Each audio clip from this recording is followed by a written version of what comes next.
wabarakatuh. Waalaikumsalam warahmatullahi wabarakatuh. Baik, anak-anak, sebentar ini Ustadz Zaki.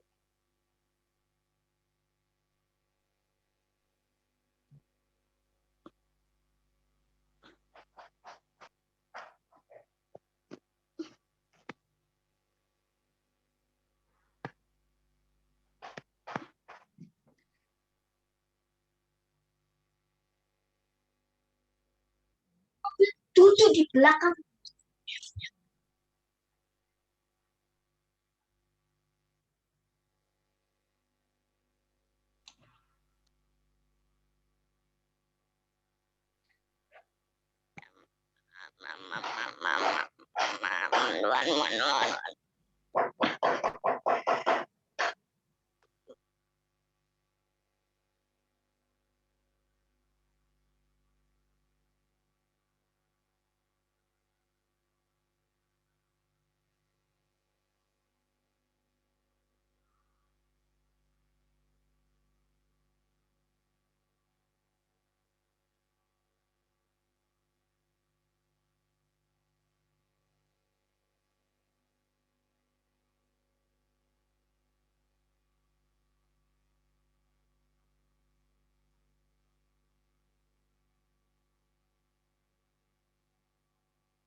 Ini masih 11:10 ya. Harusnya banyak sekali nih ya.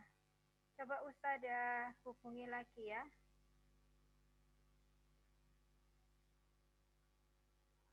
Bentar ya, kasihan teman-temannya nanti ya.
Oke, nggak apa-apa. Sudah Ustadzah hubungi. Sekarang kita mulai ya anak-anak ya.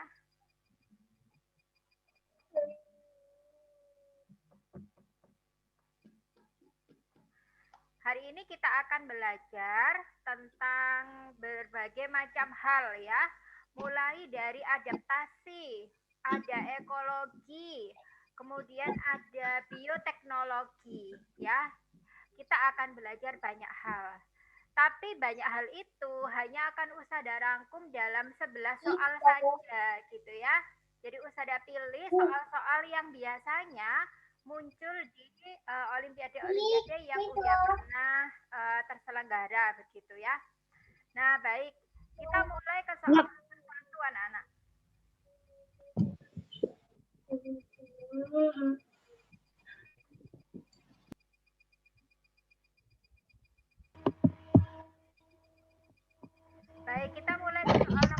ya. Nah, coba dilihat. Ini gambarnya agak-agak jelas, tapi nanti Ustazah akan apa itu namanya? Bentar.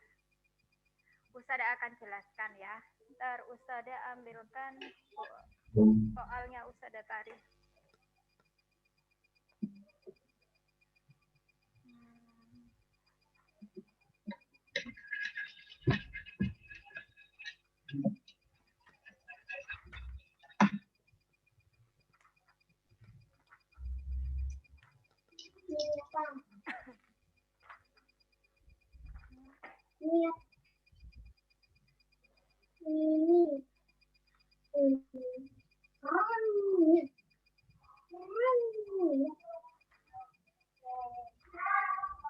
Nah, ini. Soal nomor 1. Perhatikan gambar di samping. Beri bagian mekanisme cloning di samping.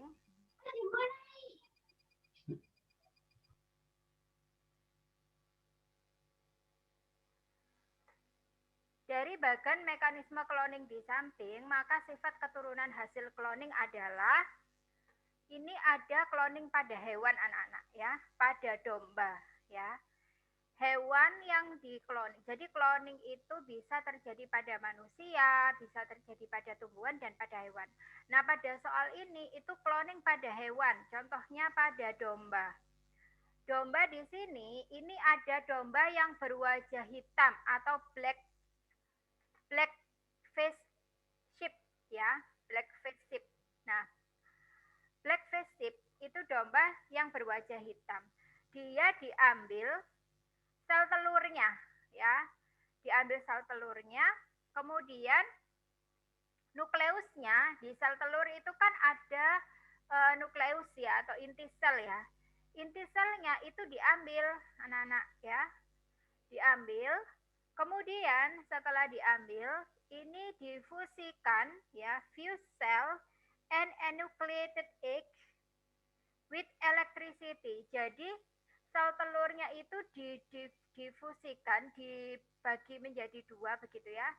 Nah, itu dengan atau dileburkan, fusi itu lebur ya, dileburkan dengan menggunakan energi listrik ya.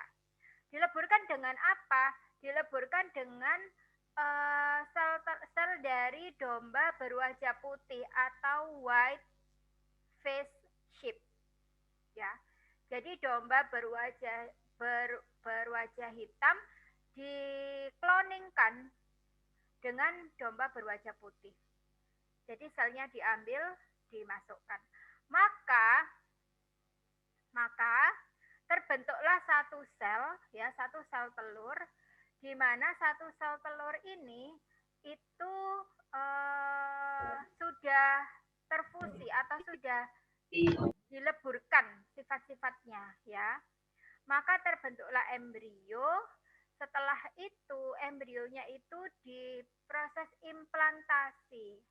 Atau proses implantasi itu dimasukkan gitu ya, disuntikkan ke dalam tubuhnya domba berwajah hitam. Ya, domba berwajah hitam. Maka kemudian hasilnya, nah ini, hasilnya keturunannya bagaimana gitu ya. Ini ditanyakan, bagaimana keturunan anak-anaknya bagaimana? Yang A itu menghasilkan keturunan wajah hitam karena merupakan pendonor ovum. Jadi anaknya ya wajahnya hitam karena kan tadi donor ovumnya dari ovum itu sel telur ya anak-anak. Donor sel telurnya kan dari yang hitam. Maka dia lebih kuat gitu ya. Atau yang B. Yang B itu menghasilkan keturunan wajah hitam karena pendonor selnya itu pembawa kromosom atau sifat. Jadi karena apa itu namanya, yang mendonorkan sel telurnya tadi itu domba berwajah hitam asalnya ya, berarti membawa sifatnya ya membawa sifat wajah hitam. Jadi keturunannya ya wajah hitam gitu ya. Atau yang C, menghasilkan keturunan wajah putih, domba wajah putih atau white face sheep ya, karena merupakan pendonor ovum. Atau keturunannya itu nanti wajahnya putih, karena pendonor ovumnya itu domba yang berwajah putih, jadi bukan domba yang berwajah hitam gitu. Atau yang D, menghasilkan keturunan wajah putih, domba wajah putih karena merupakan pendonor sel pembawa kromosom atau sifat. Jadi keturunannya wajahnya putih karena pendonor selnya, domba wajah putih itu pendonor sel pembawa kromosom atau sifat. Gitu. Nah, yang betul yang mana? Ustazah jelaskan anak-anak. Dari domba yang berwajah hitam, ya, ini yang diambil itu dia adalah pendonor sel telur. Ini ya, pendonor ovum ya berarti ya. Donor egg itu pendonor ovum, sel telur. Egg di sini maksudnya adalah sel telur, bukan telur yang kamu makan bisa diceplok, bisa di dadar, itu bukan ya. Nah, ini yang dimaksud adalah sel telur atau ovum. Yang diambil itu nak, bukan nukleusnya. Jadi ini ya, ini remove nukleus.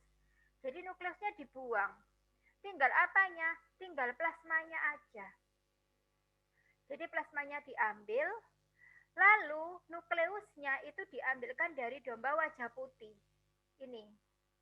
Nukleusnya domba wajah putih diambil, dimasukkan atau difusikan ke plasmanya domba wajah hitam. Jadilah embrio gitu ya, sel telur yang nanti akan berkembang menjadi embrio, tapi sel telurnya ini itu plasmanya itu plasma domba wajah hitam, tapi nukleusnya domba wajah putih. Nah, yang membawa kromosom pembawa sifat itu kan di nukleusnya. Berarti nukleusnya tadi punyanya siapa? Punyanya domba putih apa domba hitam? Domba. Domba mana? Lah domba dua-duanya domba, nggak ada gambar ayam. Nukleusnya dari domba wajah putih kan ya? Nah, dari domba putih. Kalau plasmanya dari domba hitam. Maka karena nukleusnya dari domba putih, maka yang betul yang ini. Keturunannya ini nanti pasti wajahnya putih karena ngikuti nukleusnya. Nukleus itu kromosom pembawa sifat ya. Karena yang memberikan pendonor itu kan yang memberi ya. Nah, karena yang mendonorkan sel pembawa kromosom atau sifat itu domba wajah putih. Sama kalau gini anak-anak. Misalkan kamu itu rambutnya keriting. Mamamu itu rambutnya keriting. Papamu rambutnya lurus. Terus kamu tanya, kenapa aku kok rambutku keriting, kok kayak mama? Kenapa kok aku nggak kayak papa? Oh, karena kromosom yang ada dalam dirimu itu dari kromosomnya mama yang dominan. Dominan itu yang lebih kuat, ya. Itu dari kromosomnya mama. Kromosom rambutnya mama. Dalam tubuh kita itu punya kromosom yang beda-beda. Misalnya rambut kita keriting, berarti rambut kita itu kromosomnya keriting. Nanti mataku tapi nggak kayak mama, mataku tuh kayak papa. Mataku itu nggak sipit, kalau mama itu sipit, kalau aku nggak sipit, jadi mataku kayak papa. Oh, berarti mata kalian itu kromosomnya itu lebih kuat dari papa. Kayak gitu loh nak, ya. Tuh. Jadi ini jawabannya yang do ya, menghasilkan keturunan white face sheep karena merupakan pendonor sel pembawa kromosom atau sifat. Nah, Ustazah akan jelaskan apa itu cloning. Nih, cloning atau klonasi itu adalah teknik membuat keturunan dengan kode genetik yang sama dengan induknya pada makhluk hidup tertentu, baik berupa tumbuhan, hewan maupun manusia. Loh, pada manusia ada Ustazah? Ada. Ya. Misalkan ada pasangan suami istri yang sudah lama tidak punya anak. Kemudian dia pengen punya anak. Kan ada macam-macam ya caranya. Ada yang dikenal dengan bayi tabung. Apa sih maksudnya bayi tabung? Bukan bayi yang dimasukkan dalam tabung, bukan ya. Tapi itu adalah salah satu bentuk sederhana dari cloning ya. Jadi di mana sel telur dari ibu ya, dari calon ibu itu diambil gitu ya. Kemudian plasma dari calon ayah ya, itu diambil, kemudian difusikan. Nah, nanti maunya difusikan baru kemudian dimasukkan ke dalam rahimnya ibu. Jadi di apa itu tadi namanya? Dimasukkan ke dalam rahimnya ibu ya. Nah, kan mereka sudah melebur kan ya, sudah melebur. Setelah itu dari sel telur dan sel sperma tadi sudah melebur ya, kemudian maka si ibu itu tadi akhirnya bisa mengandung seorang anak. Itu adalah hasil cloning. Jadi anak itu anak hasil cloning. Gitu ya. Kalau di film-film, wah banyak sekali nak ya, film-film luar negeri itu ya, yang cloning. Ada yang pengen punya anak itu, aku pengen punya anak itu kayak Aldebaran. Atau aku pengen punya anak kayak siapa ya, artis-artis Korea yang kamu sukai siapa nak? Nah, itu bisa itu dengan hasil cloning, jadi gitu.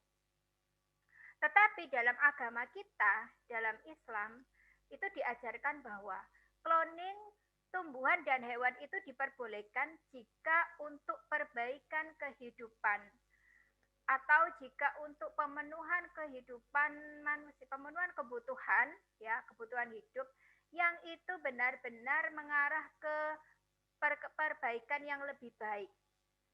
Gitu. Misalnya ada tumbuhan sama hewan hampir punah gitu ya. Atau tumbuhan sama hewan itu yang, atau ada hewan itu yang dia itu cacat. Nah, kemudian dia mau diperbaiki keturunannya agar nanti keturunannya itu enggak cacat lagi seperti dia. Itu boleh pada hewan ya.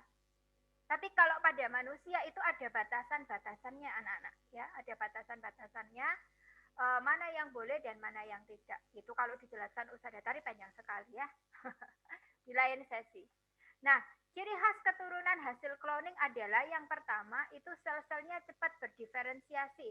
Maksudnya apa? Berdiferensiasi itu berdiferensiasi itu ini nak, memisah gitu ya. Memisah sesuai dengan fungsinya. Misalnya gini, seorang ibu hamil gitu ya, hamil. Kemudian di dalam dia pergi ke dokter kandungan gitu ya, dokter saya mau USG dokter gitu ya, biar nanti kelihatan janin yang ada di perut saya itu gimana sih bentuknya gitu ya. Nah maka pada saat trimester pertama yang terlihat di trimester pertama itu 3 bulan pertama ya, 3 bulan usia kandungan, yang terlihat di mesin USG itu enggak sudah bentuk bayi oto gitu, enggak nak ya, masih itu bertahap ya, masih apa itu namanya, janinnya masih belum terbentuk sempurna seperti itu. Jadi masih hanya kelihatan kepala dan hanya kelihatan badannya saja, belum kelihatan alat kelaminnya, belum kelihatan tangan kakinya masih belum terbentuk sempurna seperti itu. Nah, semakin usia kehamilan itu semakin bertambah gitu ya, maka janin yang ada di dalam perut ibu itu tadi, rahim ibu itu semakin membentuk fisik seorang anak atau seorang bayi. Yang awalnya jari-jarinya itu masih belum memisah, sudah memisah jadi 5, jadi 10 ya. Kemudian matanya awalnya belum terbentuk, telinganya belum terbentuk, akhirnya bisa terbentuk mata, bisa terbentuk telinga. Itu adalah proses diferensiasi. Kemudian yang B, sel-selnya cepat membelah diri. Nah, maksudnya adalah seperti ini. Dari sel telur dan sel sperma yang tadi pada hewan ya misalnya, dari sel telur dan sel sperma yang sudah melebur tadi, kan membentuk embrio. Embrio itu satu sel utuh ya. Maka embrio ini itu nanti akan membelah diri. Oh, membelah diri itu membelah menjadi 2 bagian, 3 bagian, 4 bagian, yang nanti tiap bagian-bagiannya itu akan berdiferensiasi sesuai dengan fungsinya. Misalnya, bagian ini jadi kepala, bagian ini jadi tangan, bagian ini jadi kaki, seperti itu anak-anak. Ya, sama di manusia juga seperti itu. Kemudian yang C, sel-selnya memiliki sifat genetik yang berbeda. Jadi hasil cloning itu ya sifat genetiknya berbeda. Kenapa? Karena tiap selnya berbeda ya. Kenapa?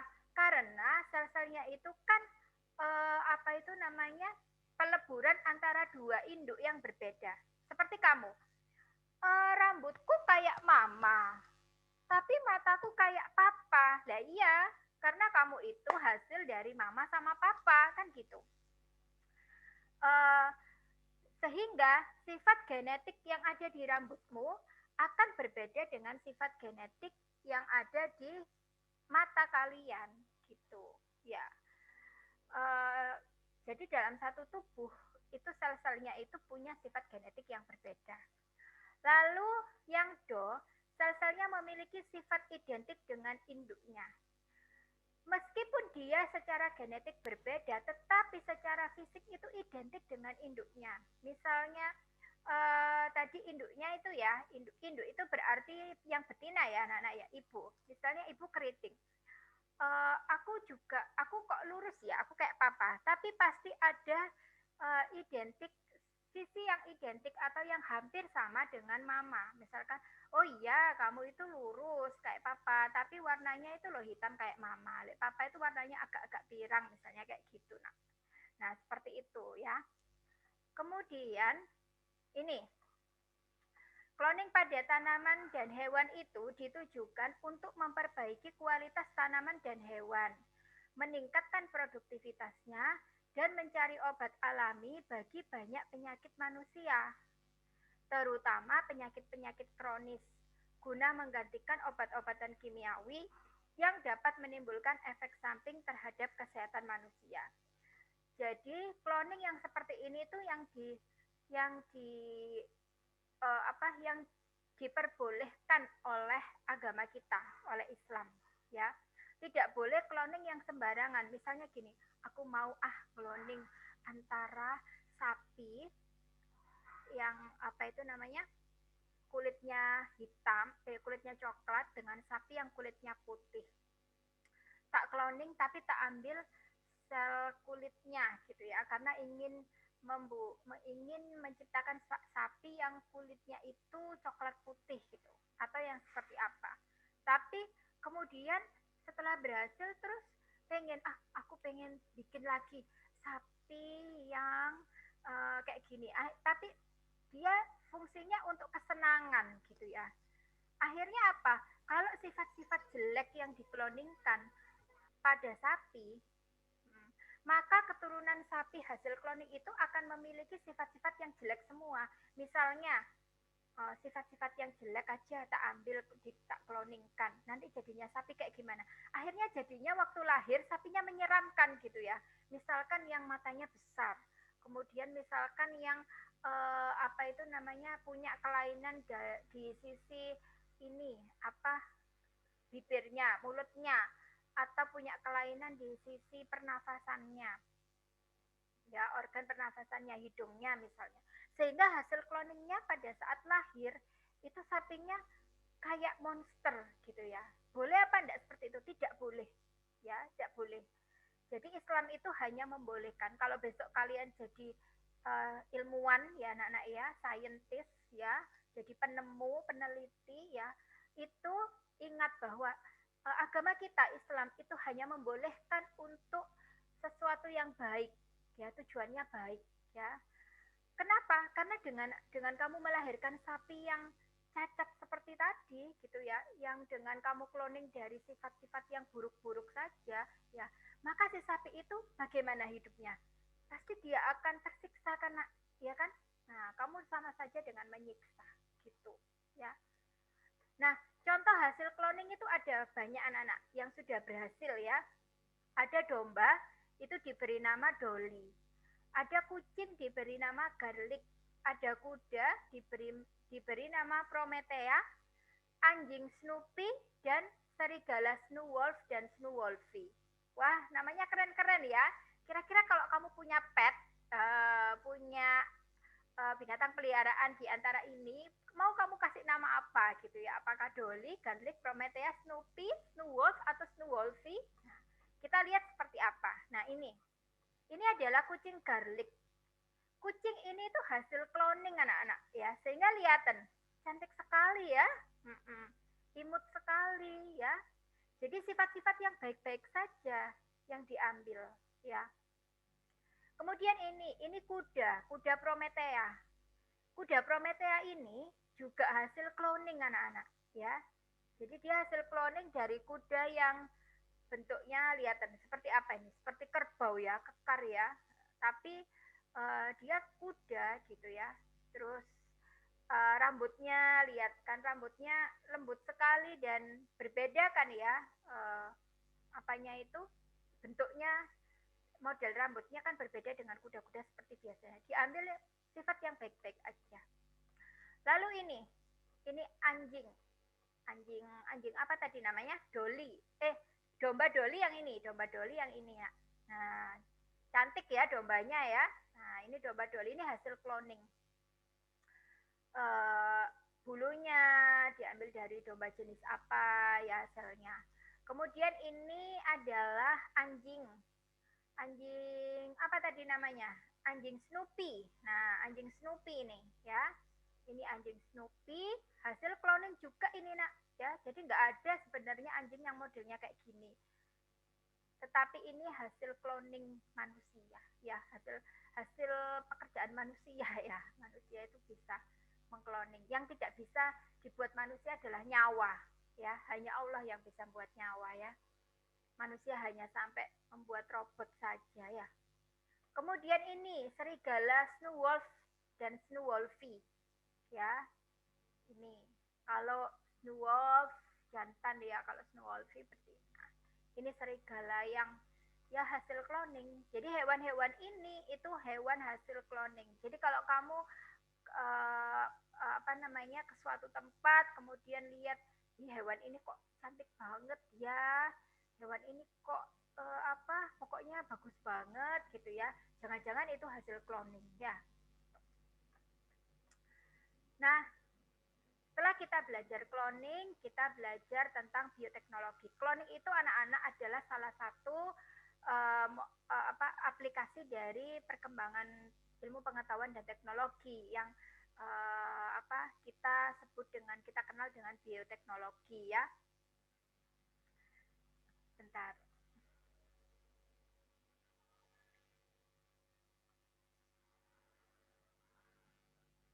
Nah, metode bioteknologi untuk memperbanyak bibit tanaman langka dalam jumlah banyak dan dalam waktu yang singkat itu dinamakan apa? Ada yang tahu?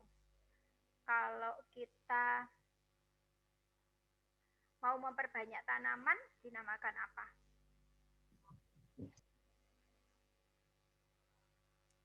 Ya, Ustazah tulis di sini. Namanya adalah kultur jaringan, ya. Nah, karena sel tumbuhannya memiliki sifat apa? Sifatnya adalah totipotensi. Nah, ini anak-anak. Jadi, ini Ustazah Tari dulu selama 1 tahun itu mengkultur tanaman apa saja ya. Ada tanaman, ada kentang, ada ubi Jepang, Ustazah Tari kultur, ada krisan, kemudian ada lagi nepi itu nepenthes atau kantong semar, itu juga Ustazah Tari lakukan kultur jaringan di situ ya. Kultur jaringan itu kita menanam tanamannya itu di media agar-agar, bukan media tanah. Ustazah Tari kasih tahu ya, bentar. Biar kamu punya gambar. Ustazah stop share dulu ya. Kultur jaringan. Nah, ini Ustazah akan share screen kan. Jadi kita menanamnya nggak di tanah nak ya, tapi di mana ini agar-agar. Jadi pakai botol gini ya, Ustazah Tari dulu itu di labnya Petro ya, petrokimia 1 tahun di sana. Nah ini ada agar-agarnya ini nak, ini agar-agar, jangan dimakan tapi ya.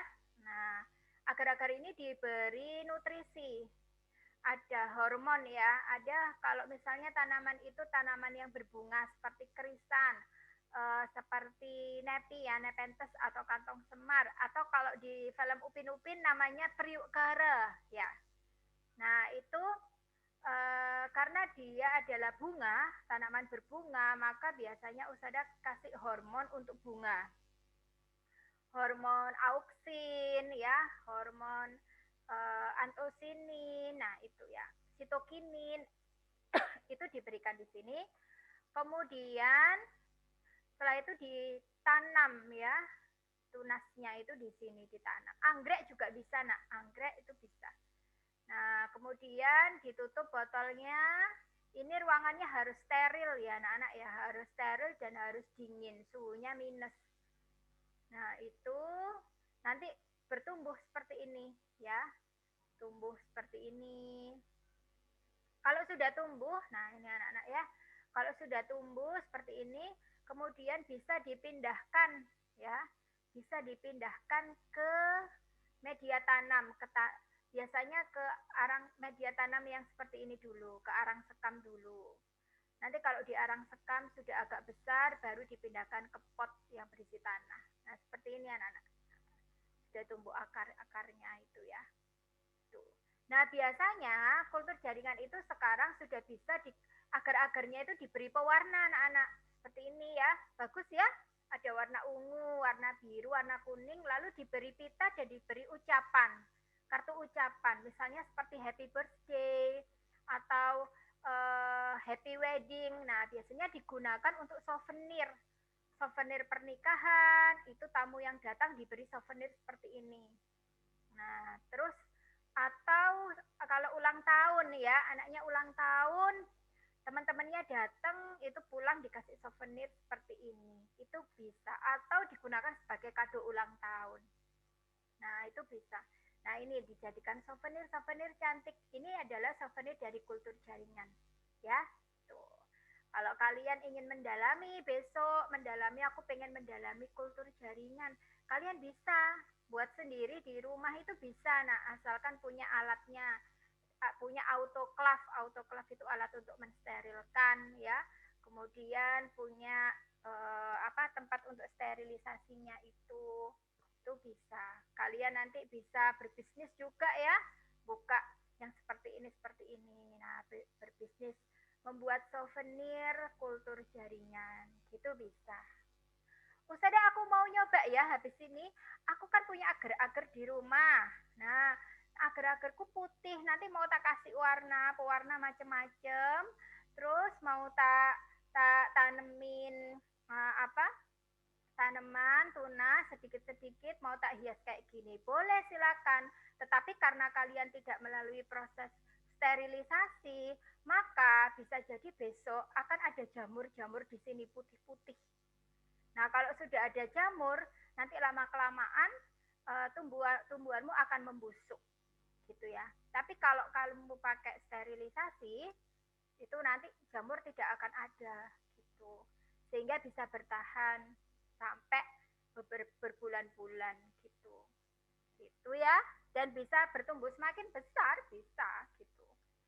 Nah ini adalah contoh kultur jaringan. Nah kemudian totipotensi itu apa Ustazah? Nah Ustazah akan carikan biar kamu nggak ngawang ya, biar tahu seperti apa yang dimaksud.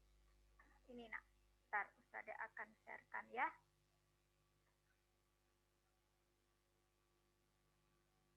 Nah ini totipotensi itu adalah kemampuan yang dimiliki oleh tumbuhan itu ya, di mana pada saat potongan bagian tubuhnya itu bisa ditumbuh kembangkan Misalnya pada wortel. Kalau pada wortel itu yang digunakan atau yang dikultur itu adalah potongan ini, potongan melintangnya. Jadi wortel diiris ya, kemudian diambil sedikit. Nah, area pengambilan selnya ya di sini, di tengah-tengahnya sini, diambil sedikit selnya, ditaruh di cawan petri. Ya. Kemudian ini dihaluskan ya, lalu dimasukkan ke medium. Mediumnya yang tadi agar-agar tadi anak-anak ya. Ditunggu sampai 2 bulan di medium agar-agar tadi yang ditoples-toples. Setelah itu baru dipindahkan ke medium tanah. Maka dia baru jadilah wortel yang dewasa. Jadi tidak semua tumbuhan itu bisa dikulturkan anak-anak. Tumbuhan-tumbuhan tertentu. Kayak kemarin kalau Usadatari kerisan. Kerisan itu Usadatari ambil dari apanya? Dari daunnya. Jadi yang punya kemampuan totipotensi itu daunnya. Jadi daunnya usah diambil. Sel daunnya ya. Kemudian kalau Nepenthes. Nepenthes itu dari apanya yang dikulturkan? Nepenthes itu dari kantongnya. Dari daunnya juga bisa. Kalau kantong itu sebenarnya kan daunnya ya, modifikasi bentuk daun, bukan bunganya. Itu. Kemudian anggrek itu bisa dari akarnya, bisa dari daunnya juga bisa, bukan dari bunganya. Ya, itu. Jadi bermacam-macam ya.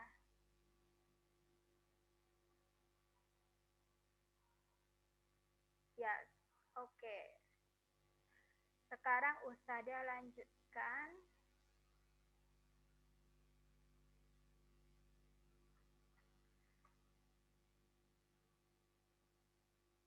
Nah, ini. Soal yang ketiga.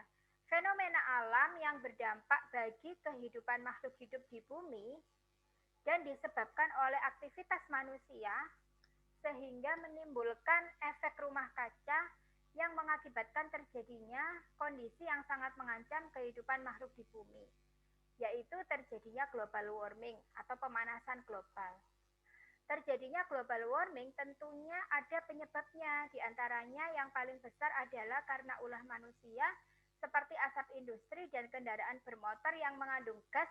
Nah, kendaraan bermotornya ini mengandung gas apa? Ada yang tahu?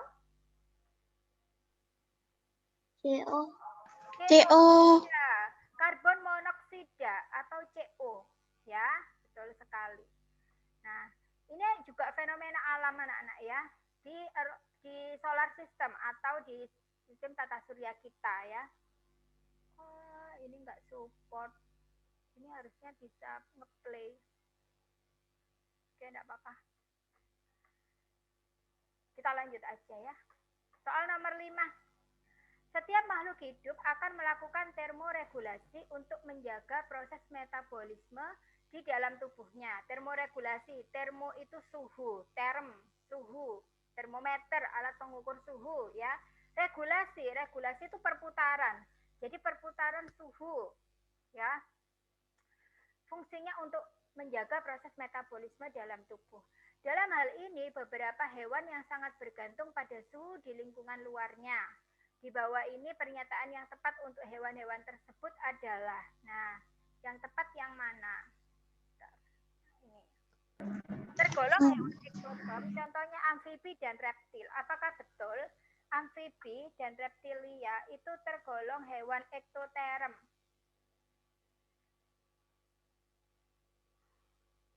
Ektoterm itu, ekto itu luar ya.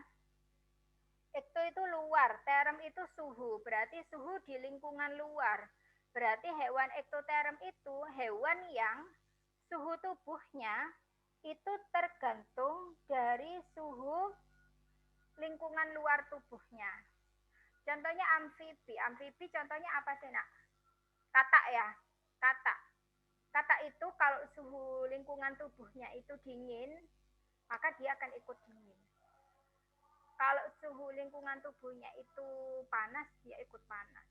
Beda dengan kita, manusia. Kalau suhu lingkungan luar itu dingin, tubuh kita tetap panas, gitu ya. Maksudnya gimana, Ustazah? maksudnya itu gini anak-anak. Bukannya aku itu merasa kedinginan, kalau ke batu itu gitu ya misalnya. Tapi kalau kamu merasa kedinginan pun, itu kamu masih bisa bertahan. Kamu masih bisa menyesuaikan. Misalnya ambil jaket, nyalain api unggun gitu kan ya. Artinya adalah suhu tubuhmu itu masih tidak terpengaruh oleh suhu lingkungan luar. Nah, reptil itu seperti apa nak? Reptil. Buaya. Buaya. Nah, itu. Jadi amfibi reptil itu masuk hewan ektoterm, ya. Jadi jawabannya ini yang A, ya. Yang A. Nah, kalau yang B kenapa salah? Karena mamalia itu kan kita ya, manusia ya, itu mamalia. Kita itu masuk hewan endoterm. Jadi suhu tubuh kita itu ya sudah sekian, mau aku di lingkungan dingin, mau di lingkungan panas, suhuku tetap paling suhu. Misalnya gini, kamu pergi ke Amerika, waktu itu suhu minus di sana, waktu salju ya, musim salju. Sekarang di Amerika itu kan musim salju ya. Temen yang saya datari kuliah di sana, itu di sana musim salju. Tapi dia suhunya tetap nggak ikut minus gitu loh nak. Paham ya? Itu maksudnya hewan endoterm. Aves, burung-burungan ya, kelompok unggas itu juga sama. Dia kan apa itu namanya, punya bulu ya, karena itu dia punya bulu yang tebal itu ya, berlapis lemak kayak gitu ya. Nah itu masuk hewan endoterm. Kemudian yang C, kenapa yang C salah? Karena kadal tadi kan masuk apa, reptil ya. Nah, itu kalau reptil kan ektoterm, bukan endoterm ya. Kemudian yang Do kenapa salah? Karena ya mamalia. Ya, gitu.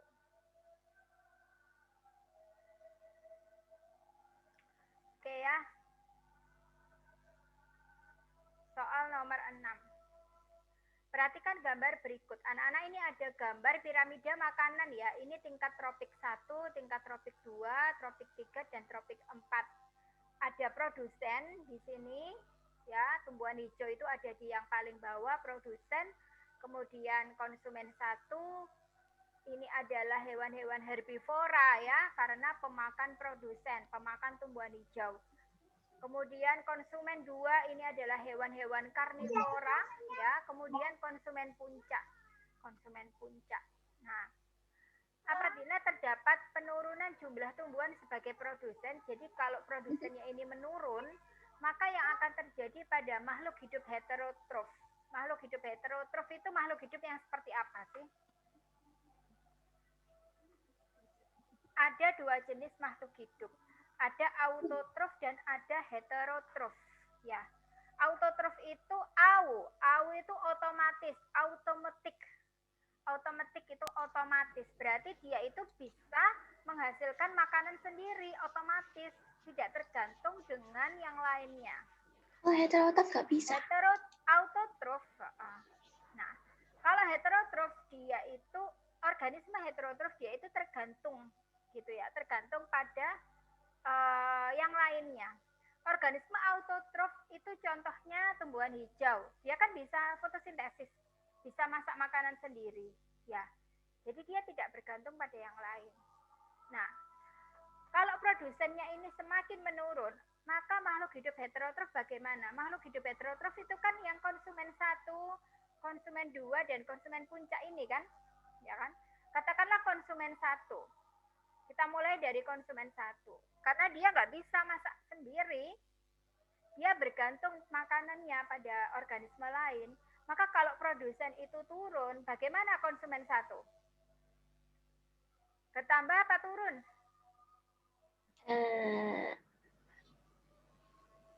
Bertambah. Ya menurun, berkurang. Karena kan makanannya berkurang. Ya. Kalau produsennya berkurang, konsumen tingkat 1, hewan heterotrof di sini, organisme heterotrof yang ada di sini, ikut menurun. Karena dia nggak punya makanan. Ya. Nah, lalu kondisi lingkungan alamnya bagaimana? Seimbang atau tak seimbang? Tak seimbang. Sekali. Ya nggak seimbang. Nggak seimbang lah. Nggak seimbang. Ini turun, semuanya turun. Kondisi alamnya akan turun, nggak akan seimbang. Kondisi alam yang seimbang itu apabila ada yang naik, ada yang turun, atau mungkin naik semua. Artinya tidak ada organisme yang akan punah. Nah, kalau semuanya turun kan otomatis akan punah, ya kan? Maka kondisi lingkungan alamnya tidak seimbang. Jadi seperti itu, nak. Ya. Oke, soal nomor 7. Penerapan bioteknologi konvensional dalam bidang pangan berbahan baku susu. Jadi olahan susu ya anak-anak ya. Dapat kita temukan dalam yang mana? Hasil olahan susu yang termasuk dalam bioteknologi.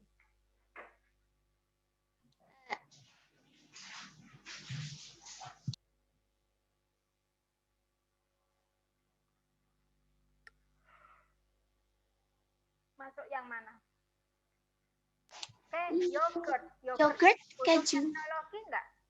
Yogurt, keju. Butuh kan ya? Iya, betul. Bioteknologi. Fermentasi kan ya? Keju juga itu hasil fermentasi. Mentega juga sama. Ya. Yogurt, keju, dan mentega. Ya, itu susu. Betul ya. Kalau tape dia buat sendiri bisa. Tape buat sendiri ya, sudah tahu kan ya? Udah wes ini. Yogurt, keju, dan mentega. Soal 8. Di antara hewan berikut yang tidak dapat menjaga suhu tubuhnya ketika berada di lingkungan yang memiliki suhu rendah, yang mana? Ayam dan kelelawar. Ya, ayam dan kelelawar. Jadi yang dia itu apa itu namanya? Yang dia itu tadi loh, nak, yang ektoderm kan berarti? Ya, ektoderm itu berarti yang apa tadi? Amfibi dan reptil kan? Iya, amfibi dan reptil. Ular dan buaya. Ular dan buaya. Buaya, betul sekali. Ular dan buaya. Oh iya, bisa. Berarti Ave sama Mamalia. Soal 9. Salah satu bentuk bioteknologi adalah menggunakan metode modern untuk memperbanyak makhluk hidup dengan karakteristik yang sama persis. Teknologi yang dimaksud adalah, kalau pada tumbuhan tadi namanya apa, nak? Teknologinya? Pada tumbuhan tadi lah yang di gelas-gelas, di agar-agar, namanya apa? Apa sih itu? Apa? Kultur jaringan. Kalau pada hewan, yang tadi pada domba, kucing, cloning. Ya, jadi 2 bentuk itu ya, nah itu masuk bioteknologi ya. Kultur jaringan kalau pada tumbuhan dan cloning pada hewan. Itu untuk memperbanyak makhluk hidup dengan karakteristik yang sama persis ya. Soal 10. Tumbuhan juga memiliki kemampuan yang dikenal dengan iritabilitas. Iritabilitas itu terangsang ya. Hal itu dapat dibuktikan dengan kemampuan tumbuhan untuk melakukan gerakan, ya. Salah satu gerak pada tumbuhan karena pengaruh cahaya. Nah, gerakan pada tumbuhan itu ada macam-macam kan, ya. Ada yang karena pengaruh suhu, ada yang karena pengaruh gravitasi, ada yang karena pengaruh cahaya, macam-macam ya. Nah, kalau pengaruh cahaya itu namanya apa? Kalau fotosintesis, foto itu kan fotonasti. Apa itu? Foto itu kan cahaya ya. Nah, berarti kalau di sini kalau pengaruh cahaya pasti ada foto-fotonya gitu ya. Fotonya namanya adalah fototropisme. Oh iya, fototropisme. Ya. Contohnya apa kalau di fototropisme? Contohnya itu kalau kamu punya bunga matahari misalnya. Fototropis. Kenapa bunga matahari itu selalu bunganya itu selalu menghadap ke arah datangnya matahari? Karena ini dia fototropisme gitu ya, gerak pada tumbuhan karena pengaruh cahaya. Atau misalnya kamu punya tanaman di rumah, asalnya tanaman itu mengarahnya ke apa itu namanya, ke arah kanan gitu ya, belok batangnya membelok melengkung ke arah kanan. Kamu pengen dilengkungkan ke arah kiri, yo nggak usah dilengkung-lengkungkan sampai akhirnya cuklek ya, kasihan ya. Nah, malah mati nanti. Jadi caranya di arah kanan itu kamu tutup biar nggak kena cahaya. Yang kena cahaya di arah kiri, maka nanti batangnya akan menggok sendiri ke arah kiri. Gitu. Jadi berbeloknya batang tumbuhan ke arah cahaya matahari itu adalah salah satu contoh dari fototropisme. Ya. Oke, kita lanjut. Wah, soal terakhir. Beberapa vertebrata melakukan adaptasi dengan lingkungannya dalam pengaturan suhu tubuhnya. Berdasarkan kemampuan dalam pengaturan suhu tubuhnya, hewan digolongkan menjadi dua. Nah, seperti tadi, nak. Ada ektoterm, ada endoderm itu ya. Tetapi di sini berdasarkan kemampuan dalam pengaturan suhu tubuhnya, kita mengenal ada yang namanya poikiloterm. Ya, poikiloterm. Satunya namanya adalah homoioterm.